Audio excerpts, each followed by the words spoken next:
नमस्कार। आज हम बात करने वाले हैं राहु और केतु के राशि परिवर्तन के प्रभाव के संदर्भ में। वृष राशि की बात करेंगे, इससे पहले मेष की बात हो गई है। वृष राशि, वृष लग्न की बात करेंगे। राहु 18 महीने एक राशि में गोचर करने वाला ग्रह है। शनि देव के बाद सर्वाधिक काल तक एक राशि में गोचर करता है राहु और केतु दोनों। राहु और केतु दोनों एक साथ परिवर्तित होते हैं और दोनों की गति वक्री होती है। दोनों ही छाया ग्रह हैं। दोनों ग्रह आकस्मिकता के कारक हैं, तीव्रता के कारक हैं, वेग के कारक हैं। अचानक से लाभ होना, अचानक से हानि होनी, अचानक से जीवन में बड़ा बदलाव आ जाना, अचानक से व्यापारिक घाटा हो जाना, अचानक से धन लाभ हो जाना, अचानक से कुछ भी हो जाना। स्वास्थ्य खराब, धन खराब, पराक्रम में, पुरुषार्थ में, सुख में, संतान में, पढ़ाई में, सभी में जहां भी आकस्मिकता का भाव आए, जहां भी लगे कि तीव्रता के साथ हो रहा है, चाहे नुकसान या लाभ, उसमें कहीं ना कहीं राहु की भूमिका रहती है, केतु की भूमिका मिली हुई रहती है। छाया ग्रह है परंतु प्रभाव तेज है। तो इनका राशि जब परिवर्तन होगा 18 महीनों के लिए, 18 मई 2025 से 5 दिसंबर 2026 तक, तो किस प्रकार का प्रभाव स्थापित करेंगे वृष राशि, वृष लग्न के लिए, इसको हम जानेंगे आज हम इस कार्यक्रम में।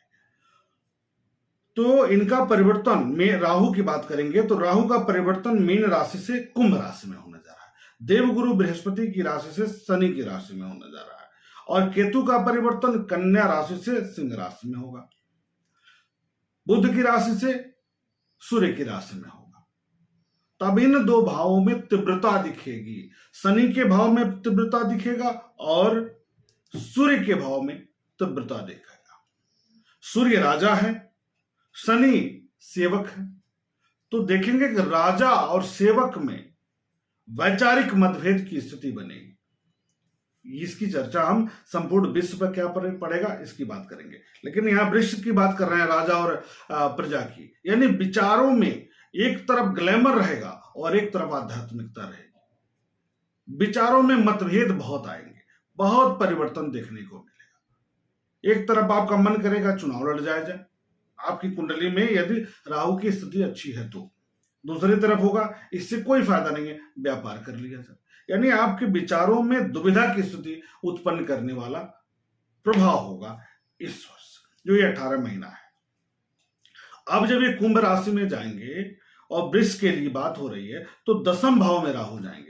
तो दसम में राहु को अच्छा माना जाता है। ऐसा माना जाता है कि आपके कर्म के क्षेत्र को बढ़ाएगा, आपके कर्म को बढ़ाएगा, आपके पुरुषार्थ को बढ़ाएगा, आपके सामाजिक दायरे में वृद्धि करेगा, आपके नौकरी में परिवर्तन करेगा, आपके नौकरी में वृद्धि करेगा। आप जहां भी कार्य करेंगे वहां पर बहुत अच्छा परिवर्तन दिखाएगा।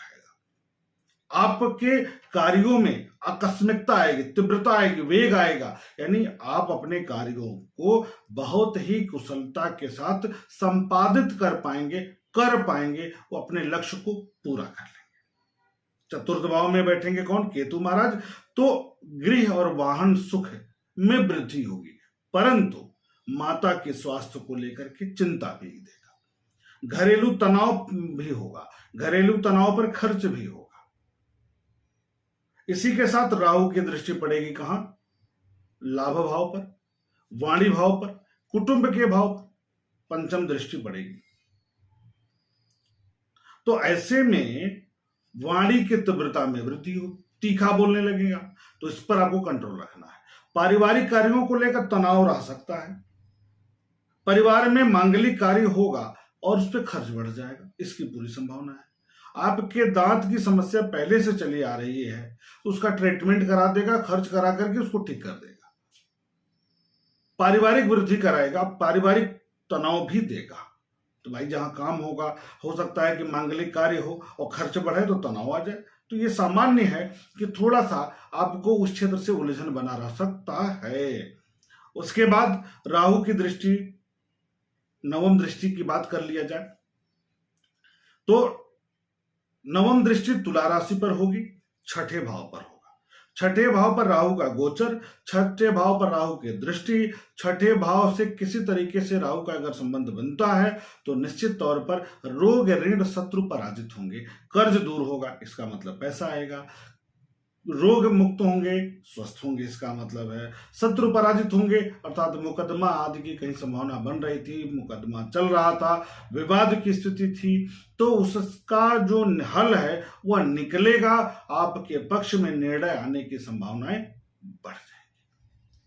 तो ये रही अच्छी स्थितियां भी बन रही हैं और तनावपूर्ण भी बन रही हैं। इसी तरीके से केतु की दृष्टि आपके द्वादश भाव पर पड़ेगा, व्यय भाव पर पड़ेगा, तो धार्मिक खर्च में वृद्धि, दूरस्थ यात्रा में वृद्धि, विदेशी यात्राओं की स्थिति बन जाएगी, वाहन पर खर्च बढ़ेगा, गृह निर्माण पर खर्च बढ़ेगा, माता के स्वास्थ्य को लेकर तनाव होगी और उस पर खर्च बढ़ेगा, सुख में कमी होगी, घबराहट हो सकता है। आपको सीने की तकलीफ यदि पहले से है, जैसे बीपी की शिकायत है, खांसी की शिकायत है, घबराहट की शिकायत है, हार्ट बीट की शिकायत है, तो इस बीच में आप थोड़ा सा बढ़ा हुआ महसूस करेंगे, तो योगा वगैरह करके अपने आप को व्यवस्थित करिए। धार्मिकता पर खर्च करेंगे तो उसका प्रभाव आपके स्वास्थ्य पर पड़ेगा, स्वास्थ्य में सुधार देखने को मिलेगा। राहु की अगली दृष्टि अष्टम भाव पर होगी, तो राहु की दृष्टि देता है उस जगह पर, इसका मतलब यह है कि अष्टम भाव के फल को देगा, आकस्मिक लाभ भी देगा। तो पेट की समस्या, पैर की समस्या, पैर में चोट लगा देना, पेट खराब कर देना, इन्फेक्शन कर देना, यूरिन इन्फेक्शन करा देना, इस तरह की स्थितियां 18 महीने में देखने को मिलेगा। अब राहु और केतु जहां बैठे हैं वहां का प्रभाव, राहु और केतु की दृष्टि प्रभाव की चर्चा हम लोगों ने कर लिया। अब आपकी मूल कुंडली में यदि राहु तीसरे, छठवें, 10वें या 11वें भाव में है और आप वृषभ लग्न के हैं, वृषभ राशि के हैं, तो यह राहु का गोचर आपके लिए एक बेहतरीन परिवर्तन लेकर आएगा। कोशिश करिएगा कि आप इलेक्ट्रॉनिक मीडिया से जुड़कर कार्य करें, कोशिश करिएगा यदि राजनीति में है तो आप अपने भाग्य को आजमाइएगा, आप अपने निर्णय में आगे बढ़ जाइएगा। तो यह राहु आकस्मिकता के साथ बड़ा परिवर्तन दे देगा, परंतु तनाव के साथ, राहु के लिए संघर्ष के साथ साथ तनाव झेलने की तैयारी कर लेनी चाहिए, क्योंकि बिना तनाव के राहु महाराज कुछ नहीं देते। मेरा जो व्यक्तिगत आकलन है, शनि की राशि में है तो कर्म कराएंगे, तो कर्म खूब करिए, लेकिन इस बीच में यदि आपके राहु इन जगहों पर हैं तो आपको आगे बढ़ना है और आपको प्रयास करने में पीछे नहीं हटना चाहिए। अब बात करते हैं कि जिनकी कुंडली में द्वितीय भाव, चतुर्थ भाव, अष्टम भाव या व्यय भाव, द्वादश भाव में राहु हैं लग्न के अनुसार मूल कुंडली में, तो उनको थोड़ा सतर्क होकर के कार्य करना होगा, क्योंकि रिवर्स देंगे तो पिता का स्वास्थ्य खराब कर देंगे, अपमानित करा देंगे, कार्यस्थल पर तनाव दे देंगे, घबराहट दे देंगे, बेचैनी दे देंगे, फिर भी परिवर्तन की स्थिति जरूर उत्पन्न करेंगे, डायलमा में फंसाएंगे, द्वंद्व की स्थिति में आप रह सकते हैं। इसके अतिरिक्त यदि राहु का गोचर है, जैसे पंचम में हो गया, लग्न पर हो गया, भाग्य भाव पर भी है, तो इन जगहों पर आपके लिए एक बेहतरीन परिवर्तन के साथ साथ नकारात्मकता और सकारात्मकता दोनों का परिणाम प्राप्त होगा, और उपाय कर लेते हैं तो सारे रिजल्ट लगभग ठीक जाने लगते हैं। अब इसका उपाय क्या है? यदि आपकी कुंडली में 6, 3, 6, 10 और 11 को छोड़कर कहीं भी राहु बैठा है तो राहु के लिए भगवान शिव की आराधना कर लीजिए। राहु को ठीक करने के लिए गाय और कुत्ते को रोटी खिलाइए। राहु को ठीक करने के लिए राहु के मंत्रों का जप भी करवा सकते हैं। इससे आप देखेंगे आपके जीवन में एक सकारात्मक परिवर्तन देखने को मिलेगा। इस प्रकार राहु वृष राशि पर, केतु वृष लग्न और राशि पर क्या प्रभाव छोड़ेंगे इसकी चर्चा हुई। अब आगे मिलेंगे हम मिथुन को लेकर, तब तक के लिए नमस्कार।